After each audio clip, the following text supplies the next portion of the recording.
Power will be product of struggles.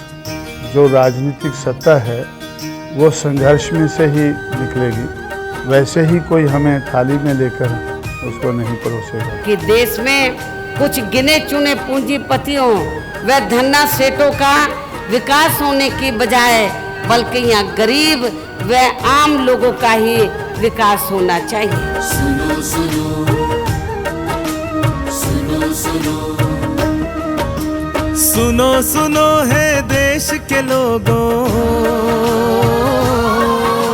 सुनो सुनो है देश के लोगों, काशी राम जी की अमर कहानी।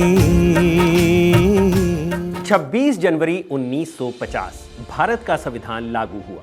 संविधान जिसके पहले पन्ने पर ही भारत के समस्त नागरिकों को सामाजिक, आर्थिक और राजनैतिक न्याय, विचार, अभिव्यक्ति, विश्वास, धर्म और उपासना की स्वतंत्रता, प्रतिष्ठा और अवसर की समानता देने की बात कही गई, बिना किसी भेदभाव के। लेकिन धरातल की सच्चाई कुछ और थी। रामदास, पेरियार और फूले समेत तमाम सुधारकों ने समाज को जगाने का प्रयास किया और कुछ हद तक सफल भी हुए। नए आजाद हुए भारत में अंबेडकर ने समान राजनैतिक, सामाजिक अधिकारों की लड़ाई लड़ी और संविधान में इन अधिकारों का प्रावधान भी किया, जिसकी वजह से दलित और पिछड़े समाज के लोग यूनिवर्सिटी, कॉलेज तक पहुंचने लगे, सरकारी सेवाओं में आए। लेकिन भेदभाव और सामाजिक बहिष्कार में कोई कमी नहीं आई थी। स्कूलों में, सरकारी दफ्तरों में भेदभाव जारी था। रोज रोज के भेदभाव से परेशान लोग या तो शोषण को ही नियति मानकर शांत बैठ जाते या फिर नौकरी छोड़ घर बैठ जाते। ऐसी ही एक घटना महाराष्ट्र के पूना में घटी, जिसके बाद डीआरडीओ के एक लैब असिस्टेंट जो कभी सीनियर साइंटिस्ट बनना चाहता था, उसने नौकरी छोड़ दी। निराश होकर नहीं, एक बहुत बड़े मिशन का संकल्प लेकर। मिशन जिसने करोड़ों लोगों की जिंदगी और हिंदुस्तान की राजनीति को हमेशा हमेशा के लिए बदल दिया। आज हम बात कर रहे हैं उस नेता की जिसने हजारों सालों से प्रताड़ना झेलते आ रहे समाज को ये विश्वास दिलाया कि उनके बीच का कोई व्यक्ति भी सत्ता के शीर्ष पर पहुंच सकता है और बन सकता है सत्ताधीश। और अगर ऐसा हुआ तो उन्हें थानों से, तहसीलों से और सरकारी दफ्तरों से दुत्कार कर भगाया नहीं जाएगा। ना केवल विश्वास दिलाया बल्कि करके भी दिखाया। आज हम बात कर रहे हैं उस नेता की जिसने राजनीतिक, सामाजिक और आर्थिक भागीदारी की बाट जोह रही देश की 85% आबादी को ये एहसास दिलाया कि वो भी गुरकिल्ली यानी सत्ता की मास्टर की बन सकते हैं। हम बात कर रहे हैं चरणबद्ध तरीके से आर्थिक, सामाजिक और राजनीतिक न्याय सुनिश्चित करने के लिए पहले बामसेफ और फिर DS4 और फिर बसपा की स्थापना करने वाले मान्यवर कांशीराम की। क्या अमीर के नोटों से गरीब के वोटों के साथ खेल खेला जाता है और हम इसको लोगों को, दुनिया वालों को बताते हैं कि इस देश में डेमोक्रेसी है। मैं कहता हूँ कि अगर आप अपना वोट बेचेंगे नहीं तो खरीदने वाले का धन धड़े का धड़ा रह जाएगा। अगर डॉक्टर भीमराव अंबेडकर ने भारत के दलितों को संवैधानिक दर्जा दिलाया तो मान्यवर कांशीराम ने उन्हें वो राजनीतिक ताकत दी जिसके दम पर दलित समाज के लोग सत्ता में आए। कांशीराम वो नाम है जिसको सुनकर जातिवादी राजनीति के लोग चिढ़ जाया करते थे, वहीं कमजोर समाज के लोग गर्व से भर जाते थे। कांशीराम पंजाब में पैदा हुए, पुणे में नौकरी की और उत्तर प्रदेश में पार्टी बनाकर खड़े की और अपनी शिष्या मायावती को सीएम के पद तक पहुंचाया। ये कोई मामूली बात नहीं बल्कि एक शानदार राजनीतिज्ञ की कहानी है।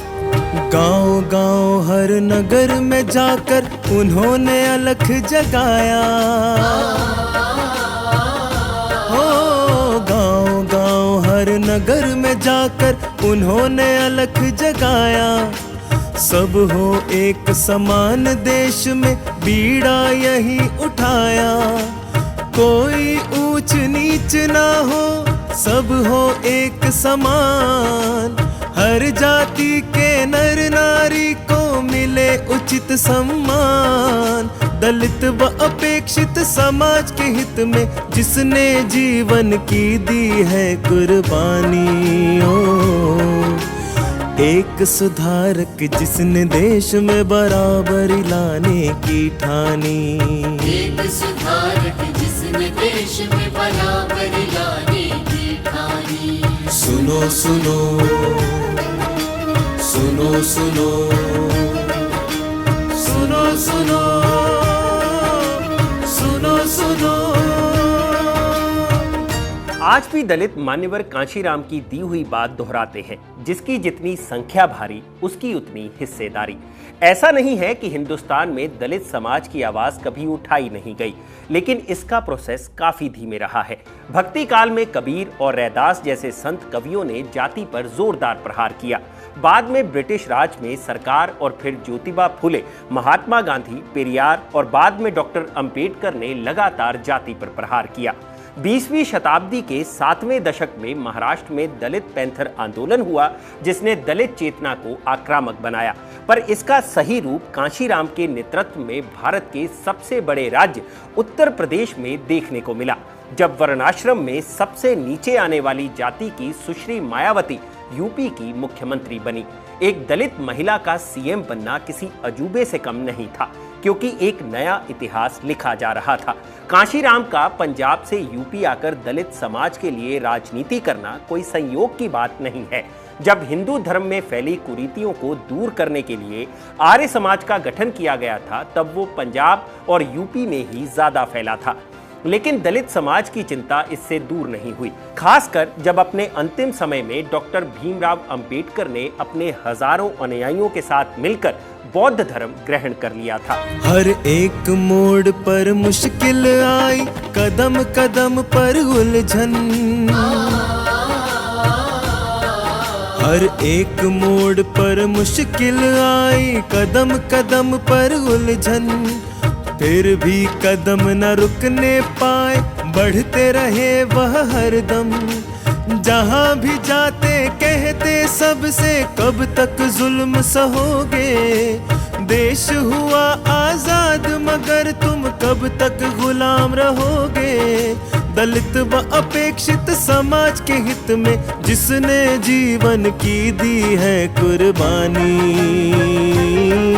पंजाब का रोपड़ जिला, जिसे अब रूपनगर कहा जाता है, उसके पृथ्वीपुर गांव में 15 मार्च 1934 को कांशीराम का जन्म हुआ। ये रामदासिया सिख परिवार था, जो मूलतः चमार जाति के थे, जिसे सिख संत रामदास सिख धर्म में लेकर आए थे। ये एक संपन्न परिवार था। अपने 7 भाई बहनों में कांशीराम सबसे बड़े थे। सिख होने के बावजूद कांशीराम के नाम में सिख टाइटल नहीं था, क्योंकि उनका नाम एक साधु के नाम पर रखा गया था। उस वक्त के स्कूलों में जातिगत भेदभाव काफी ज्यादा था।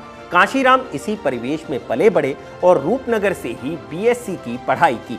हालांकि उन्होंने उस तरीके का जातिगत भेदभाव खुद फेस नहीं किया, लेकिन शुरू से ही जातिगत भेदभाव को लेकर उनके मन में समझ बनती गई। संभवतः इस चीज ने आगे चलकर राजनीति में उनकी स्ट्रेटजी को मजबूत किया।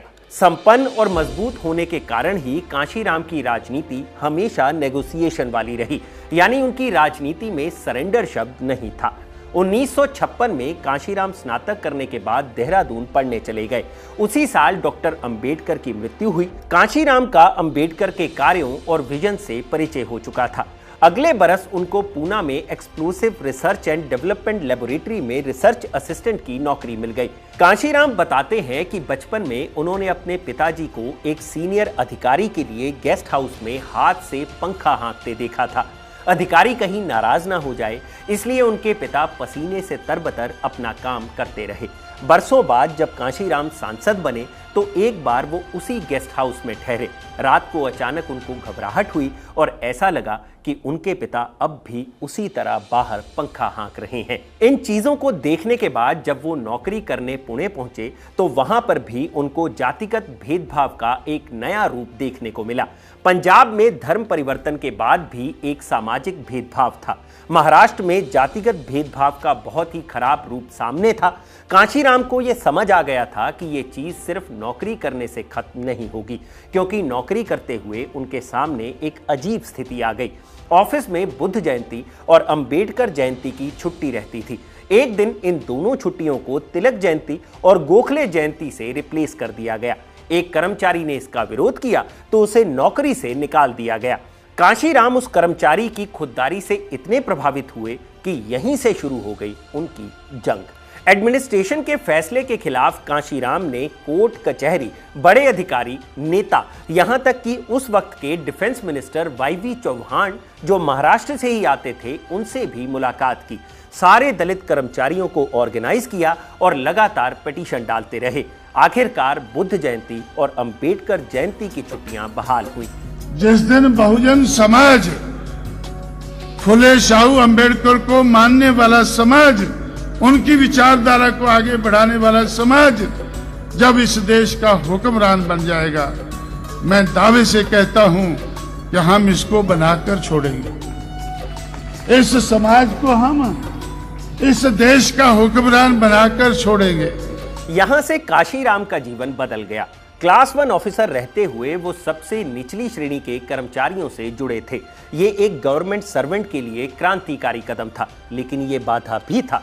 सो उन्होंने सरकारी नौकरी छोड़ दी। उनके इस कदम से परिवार पूरी तरह हिल गया, क्योंकि सबसे बड़ा बेटा जो सरकारी नौकरी में था, जिसकी शादी के अरमान पाले गए थे, एक उन्नत भविष्य देखा गया था, उसने घर पर एक लंबी चिट्ठी लिखकर डिक्लेयर कर दिया था कि वो कभी घर नहीं लौटेगा, कभी अपने लिए घर नहीं बनाएगा, सारे पारिवारिक बंधनों से मुक्त रहेगा, किसी भी रिश्तेदार से संपर्क नहीं रखेगा और कभी शादी नहीं करेगा, क्योंकि अब उसके कंधों पर दलित समाज की जिम्मेदारी थी। उन्हीं लोगों का घर उसका घर है और वो तब तक शांत नहीं होगा जब तक कि डॉक्टर अंबेडकर का सपना पूरा ना हो जाए।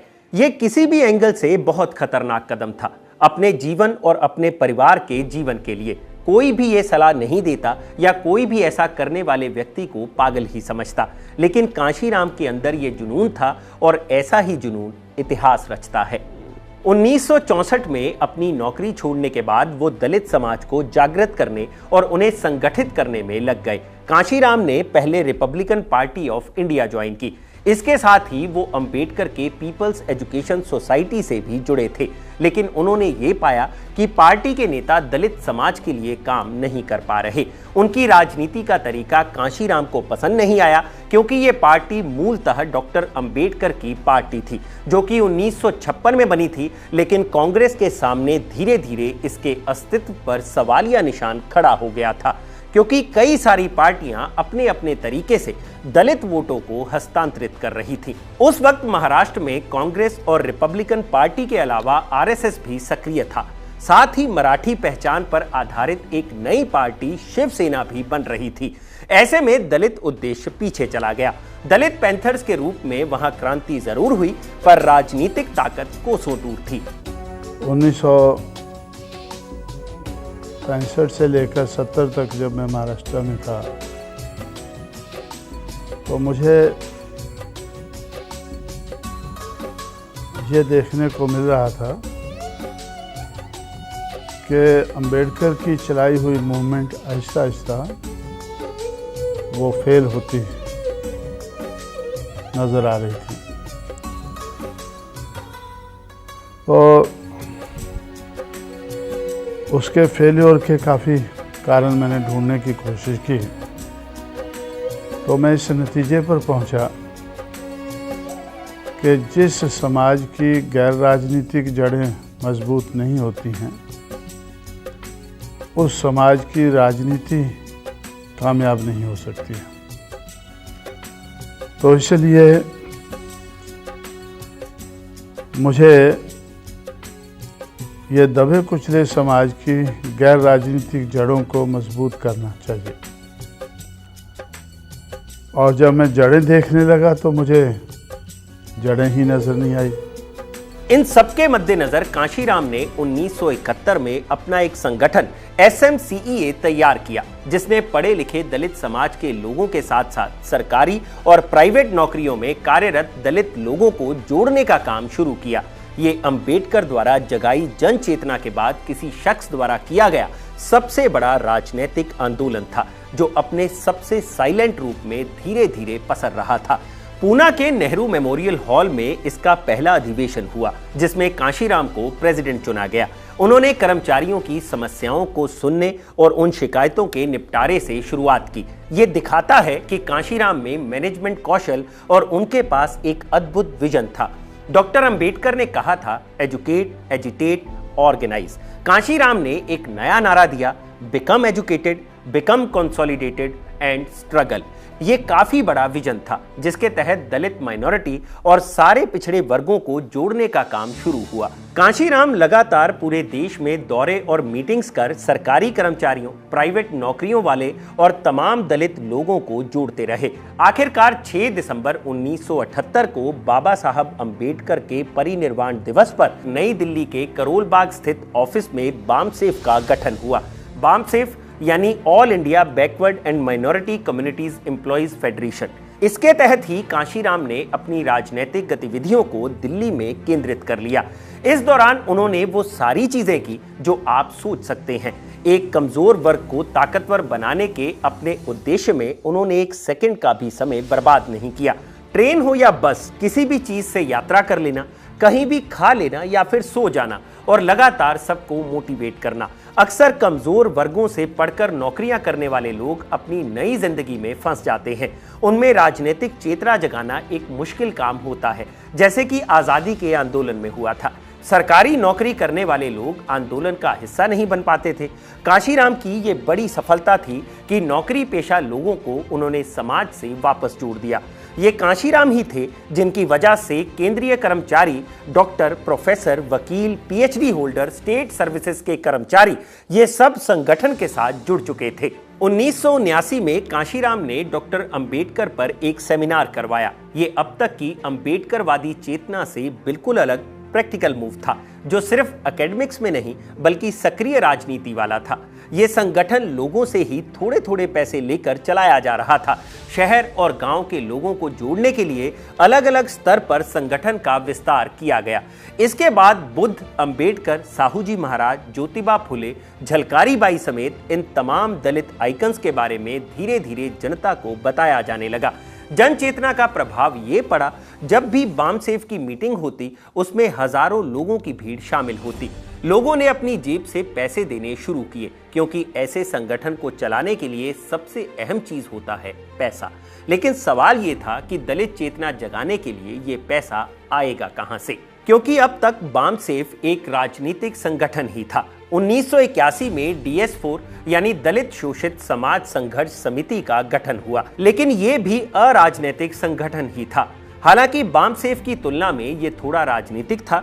1982 में इसके तले हरियाणा विधानसभा का चुनाव भी लड़ा गया, जिसमें लगभग 1% वोट मिले। यहां आपका ये समझना जरूरी है कि 1% वोट कोई कम वोट नहीं थे।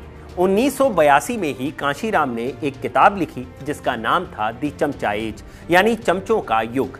इस किताब में उन दलित लीडर्स की आलोचना की गई थी जो निजी स्वार्थ के लिए दलित हितों की अनदेखी कर रहे थे। इस किताब ने अंबेडकर गांधी के पूना पैक्ट को हादसे की तरह देखा था। साथ ही देश की बड़ी पॉलिटिकल पार्टियों में सामंतवादी रवैये को भी उजागर किया था। इस किताब को अगर डॉक्टर अंबेडकर की एनाइलेशन ऑफ कास्ट की तर्ज पर एनाइलेशन ऑफ ट्रेडिशनल पॉलिटिक्स कहा जाए तो अतिशयोक्ति नहीं होगी। इसने एक नई बहस को जन्म दिया, जिसमें गांधी से लेकर रामविलास पासवान तक को क्रिटिसाइज किया जाने लगा और दलित समाज को एक नया प्रिज्म दिया, जिससे कि वो राजनीति को नए प्रैक्टिकल नजरिए से देख सके। इस संगठन ने नीले रंग के झंडे को ज्यादा प्रचलित किया। साइकिल पर घूम घूम कर इसका प्रचार होने लगा। उसी समय ये नारा चला था, तिलक तराजू और तलवार, इनको मारो जूते चार। DS4 ने तमिलनाडु से लेकर कश्मीर तक और गुजरात से लेकर बंगाल तक साइकिल रैलियां करवाईं। एक और नारा काफी पॉपुलर हुआ, वोट हमारा राज तुम्हारा, नहीं चलेगा नहीं चलेगा। 15 मार्च 1984 को सारी रैलियों के बाद भीड़ दिल्ली के वोट क्लब में एकत्रित हुई।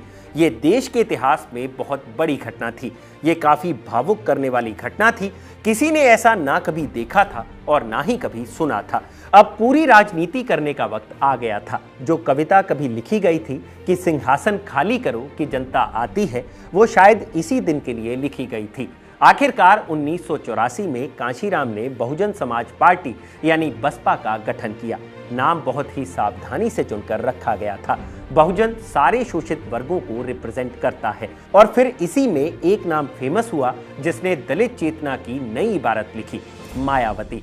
इमरजेंसी खत्म होने के बाद हुए 1977 के लोकसभा चुनाव में जनता पार्टी की सरकार बनी थी। मोरारजी देसाई के नेतृत्व में उस वक्त बिहार के जगजीवन राम सबसे बड़े दलित लीडर थे और पीएम पद के दावेदार भी थे, लेकिन वो पीएम नहीं बन पाए। इस घटना के बाद दलितों को खुद से जोड़े रखने के लिए दिल्ली में जनता पार्टी ने जाति तोड़ो सम्मेलन आयोजित किया था। इस सम्मेलन में प्रधानमंत्री देसाई के अलावा इंदिरा गांधी को हराने वाले राजनारायण, किसान नेता चौधरी चरण सिंह जैसे लोग भी शामिल थे। राजनारायण ने स्पीच देते हुए दलितों को हरिजन कह दिया। कुछ देर बाद उसी मंच पर दलित समाज की ओर से बोलते हुए 21 साल की मायावती ने राजनारायण के छक्के छुड़ा दिए। मंच पर आते ही मायावती अपने संबोधन के दौरान राजनारायण पर बरस पड़ी।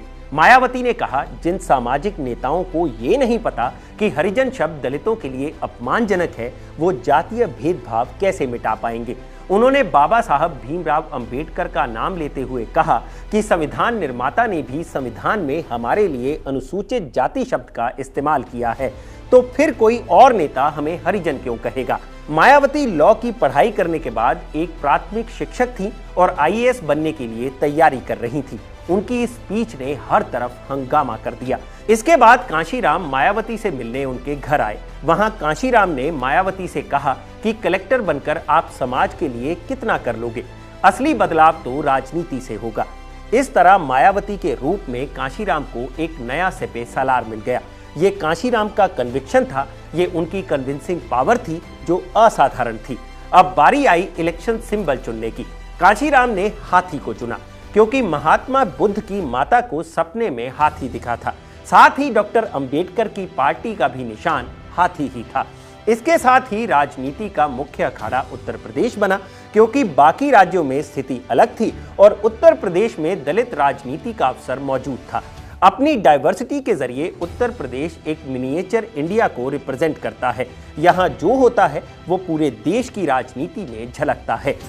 देश के सबसे बड़े प्रदेश को संभालकर मैं समझता हूं कि मायावती हमारे ऊपर बड़ा उपकार कर रही है। उत्तर प्रदेश से लेकर अंडमान निकोबार तक देश के हर प्रदेश में मुझे चुनाव लड़ाने का काम करना है।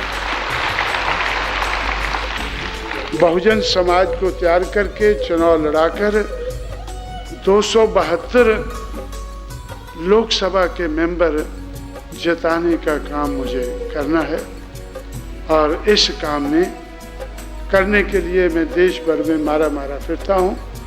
तो जहाँ भी जाता हूँ, जहाँ भी आपसे मिलता हूँ, तो आप लोग भी मेरे इस लक्ष्य को ध्यान में रखते हुए मुझे सहयोग देने की कोशिश करेंगे। और फिर 1984 में बसपा ने पहली बार चुनाव लड़ा। यूपी के कैराना से मायावती मैदान में थी और तत्कालीन मध्य प्रदेश के जंजगीर से कांशीराम। देश के अन्य भागों में भी प्रत्याशी उतारे गए। हालांकि चुनावों में हार हुई, पर कांशीराम का मानना था कि पहला चुनाव हारने के लिए, दूसरा चुनाव नोटिस होने के लिए और तीसरा चुनाव जीतने के लिए लड़ा जाता है। ये बात आगे चलकर सही भी साबित हुई। फिर अगले साल पंजाब विधानसभा चुनाव लड़ा गया। वहां भी पार्टी को हार मिली, लेकिन एक चीज समझ आ गई कि दलित समाज को वोट मिल रहे थे। 1987 के हरिद्वार उपचुनाव में मायावती को कद्दावर नेता रामविलास पासवान से ज्यादा वोट मिले। हालांकि वो कांग्रेस के कैंडिडेट से हार गई। तब तक देश में न सिर्फ आरक्षण का मुद्दा चल रहा था, बल्कि राम मंदिर की राजनीति भी चल रही थी। ये मंडल और कमंडल का दौर था। वहीं कश्मीर और पंजाब आतंकवाद की आग में झुलस रहे थे। राजीव गांधी के नेतृत्व वाली कांग्रेस सरकार पर तमाम आरोप लग रहे थे और प्रचंड बहुमत पाने वाली ये सरकार अस्थिर हो रही थी।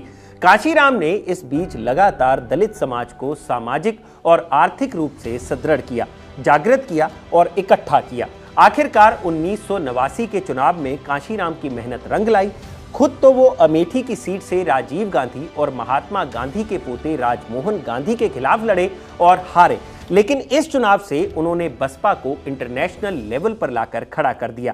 ना सिर्फ इसका जबरदस्त कवरेज हुआ, बल्कि देश की 245 सीटों पर चुनाव लड़ बसपा को लगभग 2% वोट भी मिले और पार्टी ने 3 लोकसभा सीटों पर जीत दर्ज की, जिसमें से यूपी के बिजनौर से मायावती भी चुनाव जीती थी। बाकी 2 सीटें यूपी के आजमगढ़ और पंजाब के फिल्लौर से आई थी।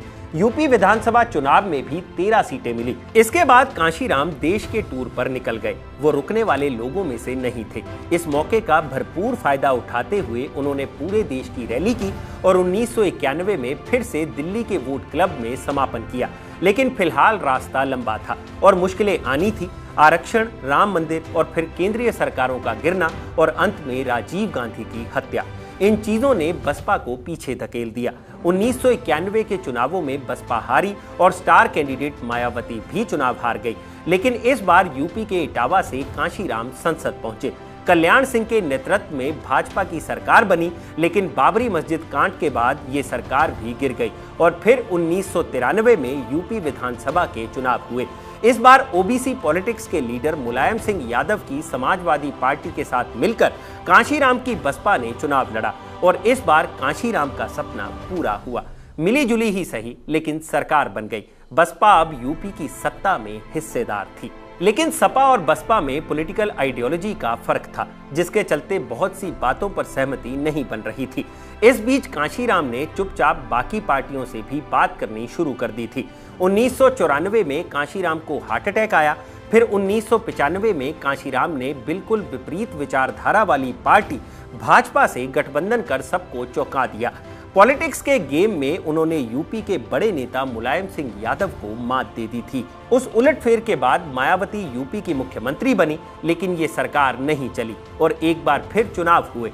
इस बार बसपा कांग्रेस के समर्थन से चुनाव लड़ रही थी, पर फिर भी जीत हासिल नहीं हुई। लेकिन 1997 में एक बार फिर भाजपा के साथ मिलकर बसपा ने सरकार बनाई, एक अनोखे प्रयोग के तहत। 6 महीने बसपा का सीएम होगा और फिर अगले 6 महीने भाजपा का। पहले 6 महीने में सीएम मायावती बनी और धड़ाधड़ शहरों गांवों के नाम बदलकर अंबेडकर और दलित हीरोज के नाम पर किए गए। अंबेडकर की मूर्तियां बनवाई गई क्योंकि अवसर को परमानेंट बदलाव में तब्दील करना था। मेरी सरकार विकास तो समाज के हर वर्ग का चाहती है, लेकिन प्राथमिकता उन वर्गों को देना चाहती है जिन वर्गों को विकास की सबसे ज्यादा जरूरत है। 6 महीने बाद कल्याण सिंह की सरकार बनी, लेकिन बसपा ने समर्थन वापस ले लिया। यूपी में इसी तरह 6 माह का खेल चलता रहा और फिर साल 2002 में एक बार फिर बसपा और भाजपा ने मिलकर सरकार बनाई। मायावती तीसरी बार मुख्यमंत्री बनी। तब तक कांशीराम बिस्तर पकड़ चुके थे और ये सरकार साल भर के बाद ही गिर गई। 2006 में कांशीराम का निधन हो गया। इसके साल भर बाद यूपी में बसपा की बहुमत वाली सरकार बनी और मायावती चौथी बार उत्तर प्रदेश की मुख्यमंत्री बनी। उन्होंने 5 साल का अपना कार्यकाल पूरा किया, जो इससे पहले कोई भी यूपी का मुख्यमंत्री नहीं कर पाया था। 2009 में मायावती के प्रधानमंत्री बनने के भी कई कयास लगे। अंततः कांशीराम का सपना पूरा हुआ था। हालांकि ये संपूर्ण सफलता नहीं थी, लेकिन जितनी सफलता मिली वो ऐतिहासिक थी। कांशीराम की मृत्यु के बाद उनके परिवार और मायावती के बीच काफी संघर्ष भी रहा। हालांकि बौद्ध पद्धति से मायावती ने ही सारे क्रियाक्रम किए। कांशीराम ने अपना पूरा जीवन एक विद्रोही फिलोसफर, पॉलिटिशियन की तरह जिया था और उनकी मृत्यु भी वैसे ही हुई। हालांकि उनकी राजनीति की आलोचना होती रही कि उन्होंने कांग्रेस, भाजपा, सपा सबसे समर्थन लिया, लेकिन ये बात भी सच है कि जो विजन उन्होंने देखा था, उस वक्त जो स्थिति थी, शायद उन्होंने सही निर्णय लिया था। तो ये था कांशीराम की जिंदगी से जुड़ा पूरा साल। आज हमारे बीच नहीं, वह बस यादें हैं उनकी। हो आज हमारे बीच नहीं, वह बस यादें हैं उनकी। बस आगे बढ़ती जाए, मेहरबानी है उनकी। नाम अमर कर गए हैं वह, सदियों तक याद रहेंगे। उनके अधूरे सपनों को बहना संग पूरा करेंगे। दलित व अपेक्षित समाज के हित में जिसने जीवन की दी है कुर्बानी। एक सुधारक जिसने देश में बराबरी लाने की ठानी। माया बहन ने सारे देश में फिर उनकी अलख जगाई। माया बहन ने सारे देश में फिर उनकी अलख जगाई। बसपा के नीले झंडे की पूरे भारत में शान बढ़ाई। ऊंच नीच का भेद मिटाकर सबको साथ बिठाया। सर्व समाज की उन्नति का बहना ने बीड़ा उठाया। दलित व अपेक्षित समाज के हित में जिसने जीवन की दी है कुर्बानी। एक सुधारक जिसने देश में बराबरी लाने की ठानी। एक सुधारक जिसने देश में बराबरी लाने की ठानी। सुनो सुनो सुनो सुनो सुनो सुनो